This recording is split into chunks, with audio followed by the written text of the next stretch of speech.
Anyone who can't speak is not family. I'll give it to the old hag. Get out. What are you doing? I pushed aside my son and daughter-in-law, embraced my granddaughter, who was holding her cheek in pain, and glared at them. My unrepentant son and daughter-in-law continued to berate their speech-impaired daughter. Unable to bear it any longer, I made the decision to raise my granddaughter myself and took her home. 10 years later, when we returned to the US after living overseas, my son and daughter-in-law appeared. I wanted to see you. Aren't we family? Let's live together. A fool is not family, so please leave. My name is Lisa Brown, a 60-year-old homemaker. A few years ago, I lost my husband, and now I live alone in a spacious house. Although I considered living with my son Lucas and his wife Isabella, I decided against it. We don't seem to get along well, and there's a possibility I'd end up helping out at their pub.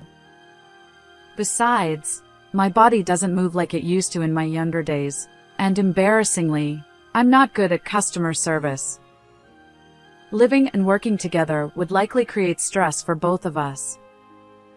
So, I made the judgment that it's better not to live together. Even after my husband's passing, Lucas never broached the topic of living together. I appreciated that. I thought I'd enjoy my time alone, free from childcare and caring for my late husband. But when I actually started living alone, it felt lonelier than I expected. I, who was always busy with household chores and childcare, had no hobbies or friends. I spent my days watching reruns of TV dramas. Even when I tried to adopt new habits, they never stuck. For me, the presence of my two granddaughters makes a huge difference. Mia, the eldest, is 10 years old, and Charlotte, the younger one, is 6. Both girls are incredibly adorable. Mia was beautiful and skilled at seeking comfort from adults. On the other hand, Charlotte was a bit clumsy and reserved. She felt lonely compared to her beautiful and affectionate older sister. Although I love both of them, I particularly sided with Charlotte because I could see that she was disliked by her parents and sister. My son and daughter-in-law visit with my grandchildren about once every 2 months. Mia would run up to me innocently, calling, "Grandma!" Her clothes were always new, and her long hair was neatly tied. In contrast, Charlotte's clothes were hand-me-downs from Mia, worn and tattered. Her hair was left untamed and messy. Charlotte used to love chatting when she first learned to speak, but lately, she has become quiet and wears a somber expression, unlike Mia's cheerful smile. After greeting Mia with a warm welcome, I crouched down in front of Charlotte. "Charlotte, welcome! Thank you for coming. Yeah. Today, I've prepared your favorite candy. Let's enjoy them together." Yeah. Mia chimed in. Grandma, what about my candy? "Of course, I have some for you too. Come on, let's go." As I held hands with my granddaughters, my son and daughter-in-law stepped out of the car and greeted me. Mom, it's been a while. Here's a souvenir. Oh, thank you. Are both of you doing well? Take your time and relax. Thank you, Mom. I welcomed my son's family into the house, serving tea and snacks as a gracious host. My son and daughter-in-law chatted mostly with Mia, ignoring Charlotte. Whenever I addressed Charlotte, Mia would interrupt, or Lucas and Isabella would change the topic. I had been concerned about their attitude toward Charlotte, but I decided not to interfere too much. Little did I know that I would come to regret that choice. One day, I had made plans to visit my son and daughter-in-law's house. I brought along candy that my son, daughter-in-law, and grandchildren liked. As I reached their home, I extended my hand to ring the doorbell, but at that moment, I heard Lucas's angry voice from inside. Why don't you say something instead of staying silent? Startled, I placed my hand on the doorknob, and the door easily swung open. Without hesitation, I walked inside, realizing that the voices were coming from the second floor.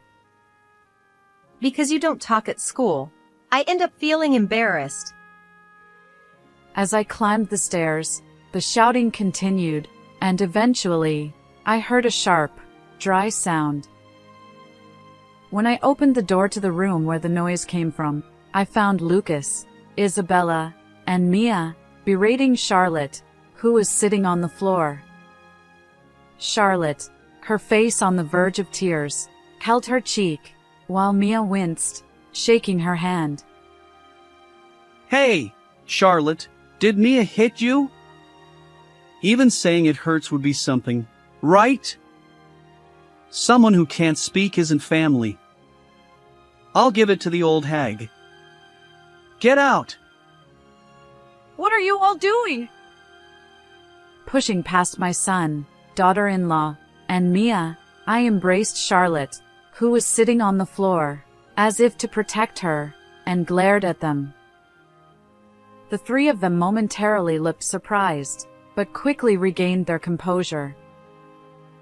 Mom, what are you doing barging in like that? You should have rung the doorbell first. Exactly. Isn't that rude? Who's being rude here? Surrounding a young child and showering her with insults. Lucas, you're her father, aren't you? Aren't you ashamed to treat your child roughly?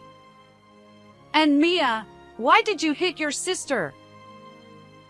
I raised my voice, scolding Mia for the first time. She flinched momentarily. But She lowered her head. Isabella pulled Mia close, hugging her protectively. Don't blame Mia. She glared at me. I met her gaze firmly. Supporting Mia, who had hit her sister, was not the right response for a mother. Watching this scene, Lucas pointed at me and shouted, What are you thinking, Mom? Stay away from that fool. "The real fool is all of you. Apologize to Charlotte." Ha. Who's going to apologize? Neither Lucas nor Isabella nor Mia showed any signs of remorse. They mercilessly berated Charlotte. In my arms, she looked vacant, weakly gripping my clothes. Without overthinking it, I lifted Charlotte and declared, "I'll raise her. She won't stay here." Leaving the astonished trio behind, I stormed out of the room. Lucas, who had been standing there dumbfounded, ran up with a smirk. Mom, you're a lifesaver. I had no idea how to handle her anymore. As I rolled my eyes at my son's words, Isabella appeared from behind. She clutched a tattered small suitcase and a school backpack. These are Charlotte's belongings. Take care of her from now on.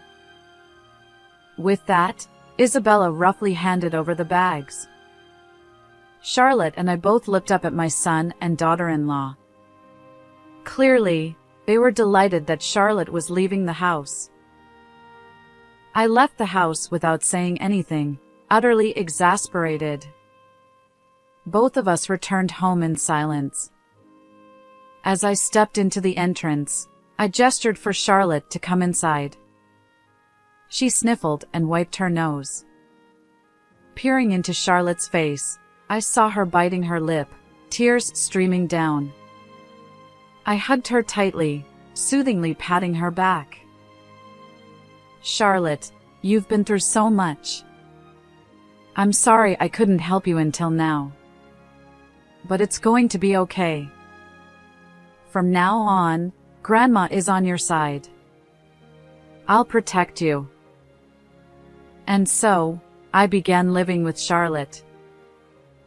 Perhaps due to the wounds inflicted by her parents, she doesn't speak.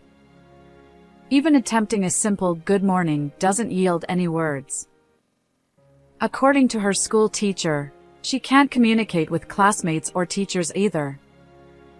Worried, I took her to the hospital for an examination. The diagnosis: selective mutism. The doctor speculated that the intense stress from her parents and sister had caused severe anxiety and fear, rendering her unable to speak.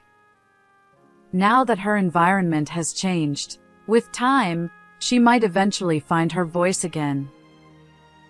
On my way back from the hospital, I bought a cute notebook and pen for Charlotte. "All right, Charlotte. If you ever want to convey something to me or anyone else, write it down in this notebook or draw pictures." And little by little, practice saying the written words out loud to communicate with others, I explained. Charlotte promptly opened the notebook and began writing with the pen. As I silently watched, she showed me the page. It read, "Thank you, Grandma," along with a drawing of my face. Charlotte opened her mouth, attempting to say thank you and mustering the courage to speak. But her voice didn't come out, and she sadly closed her mouth, looking down. "You're doing great, Charlotte. Let's keep practicing little by little. Well done. Full marks," I praised, gently patting her head. She looked up, revealing a faint smile. With the notebook and pen I had given her, Charlotte started communicating at school as well. Perhaps gaining confidence, she gradually started speaking, and 2 years later, she could converse normally. Charlotte would come home from school and immediately share her day's events with me. "Grandma, today at school." Seeing her lively and well-adjusted, I felt a deep sense of relief. One day, I visited the school for a parent-teacher-student conference. As I entered the classroom, a kind teacher greeted me. Charlotte and I both greeted the teacher and took our seats. While discussing my granddaughter's school life and home situation, Charlotte squirmed shyly. The teacher then showed us Charlotte's academic progress. The graph had been steadily rising since she started living with me, and now it shot up significantly. I believe this is because she's so diligent in her studies. Lately, she's been reading challenging books and practicing problems every day, I said, patting Charlotte's head. Since she started speaking, she had become increasingly studious. At home, she tackled difficult books and proudly showed me her perfect test papers. I framed each one and displayed them on the wall, beaming with pride. The teacher suggested an IQ test at the hospital. "An IQ test?" I asked. The teacher replied, Charlotte shows a high potential for being gifted. Gifted refers to children with innate high abilities. Charlotte's intelligence seems to rival that of adults. Given her remarkable talent, it's essential to provide an educational environment that matches her abilities. So, I promptly took Charlotte to the hospital for an IQ test. As predicted by her school teacher, she turned out to be gifted. I couldn't contain my surprise at discovering such wonderful abilities in my granddaughter. When I asked her about school, she responded disinterestedly. "Honestly, it's too easy and boring. I want more challenging studies. But if I tell the teacher, it becomes complicated." Her words left me pondering. Could Charlotte pursue the studies she desires here in this town? She likely aims for middle or high school level material. Could she handle that while still in elementary school? I consulted the teacher, who informed me about French schools that accommodate accelerated learning. Apparently, France might offer the challenging studies Charlotte craves. It occurred to me that my late husband's brother worked in France. Although we hadn't been in touch since his passing, I thought he might be able to help. I reached out to him, and he assured me he could support us during our time in France. Relieved, I suggested studying abroad in France to Charlotte. I'd like to go if you're with me. But I want to wait until after graduating from elementary school. All right, understood. Until you graduate, I'll make sure to learn some French too. With that settled, Charlotte smiled, reassured. She created many memories during elementary school and successfully graduated. She exchanged contact information, allowing her to connect with friends even overseas. I kept the study abroad plans a secret from my son and daughter-in-law. After all, if they discovered their gifted daughter was studying abroad, they might try to reclaim her for their own purposes. Charlotte quickly adapted to life in France and skipped ahead in her studies. Seeing her happily talk about how much she enjoys learning, I knew coming to France had been the right decision. Her talent is truly remarkable. After studying abroad in France for a few years, she enrolled at the University of Oxford in the United Kingdom, where she studied business. And then, she went on to start her own company. Charlotte is determined to repay me. But honestly, I've already received more than enough. After all, she has grown into an impressive adult under my care. Her achievements have made headlines in France and spread worldwide, likely making her a well-known figure even in the United States. I wonder what my son and daughter-in-law think of her success. If only they regretted their past mistreatment of her. 10 years after Charlotte started her company, she and I returned to the United States for work. We rented a new apartment and settled into our lives. One day, the apartment intercom buzzed. Assuming it was a circular notice, I opened the door without any caution. To my surprise, it was my son and daughter-in-law. Long time no see, Mom. How have you been? Lucas and Isabella, why are you here? Despite changing my contact information and living far from our previous home, they found me. Ignoring my astonishment, Isabella spoke up. Hey, is Charlotte here? I've come to see you after a long time. What business do you have? Don't get near her. Don't be so cold, Mom. We're Charlotte's parents. Exactly, Mom. Charlotte is here, right? Please let us meet her. Stop barging in! Before I could stop them, they pushed past me and entered the house. As I tried to hold them back, Charlotte peeked out from the living room. What's going on, Grandma? Wait, huh? Even Charlotte seemed surprised by the sudden visitors. Feeling awkward, I averted my gaze. Meanwhile, my son and daughter-in-law finally met Charlotte, looking delighted. Oh, Charlotte, I've missed you. You've grown so much. When Isabella tried to hug her, Charlotte shrugged off her arms. If you want to talk, let's do it in the living room. I'll prepare tea. Please wait on the sofa. With that chilly remark, Charlotte headed to the kitchen to make tea. My son and daughter-in-law plopped down on the sofa without hesitation, sharing memories with Charlotte. Concerned, I asked her what was going on, and she winked, signaling that she had it under control. As we sat face to face, they got straight to the point. The pub my son and daughter-in-law managed had closed due to financial troubles. And Mia, Charlotte's sister, had lost contact after getting a job. They didn't know where she was or what she was doing. Now unemployed, my son and daughter-in-law were struggling financially, unsure when their savings would run out. My son pleaded desperately. Charlotte, won't you support us? You left home at 6, but until then, we raised you. Show some filial piety.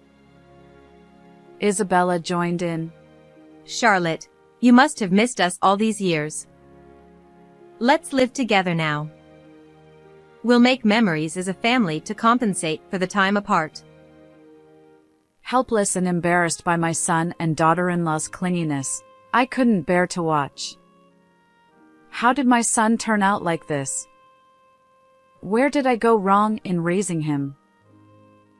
Charlotte's voice snapped me back to reality. I decline. A fool isn't family. My family consists of only Grandma. Please take your leave. She wore an unfamiliar, icy smile. My son persisted. But Charlotte, wait. Yet Charlotte remained unmoved by their pleas. She forcibly closed the door, locking it with a decisive click. Through the window, I watched my son and daughter-in-law leave, shoulders slumped in defeat. Grandma, What is it? should we move here? With those words, she smiled. When I asked about her plans, it turned out she had secretly been planning to build a house for us to live in. The design was tailored for my needs, with barrier-free features. Thank you, Charlotte, I said, and she blushed, smiling. A few months later, we moved into our new home. Thanks to Charlotte's thoughtful design, I lived comfortably. Memories adorned the walls, including the notebook and pen I bought when we first started living together. Whenever I looked at it, tears of gratitude welled up. Today, I'll cook Charlotte's favorite meal. That's what I decided as I began preparing in the kitchen. How did you find this story? Don't forget to subscribe to the channel. Until next time.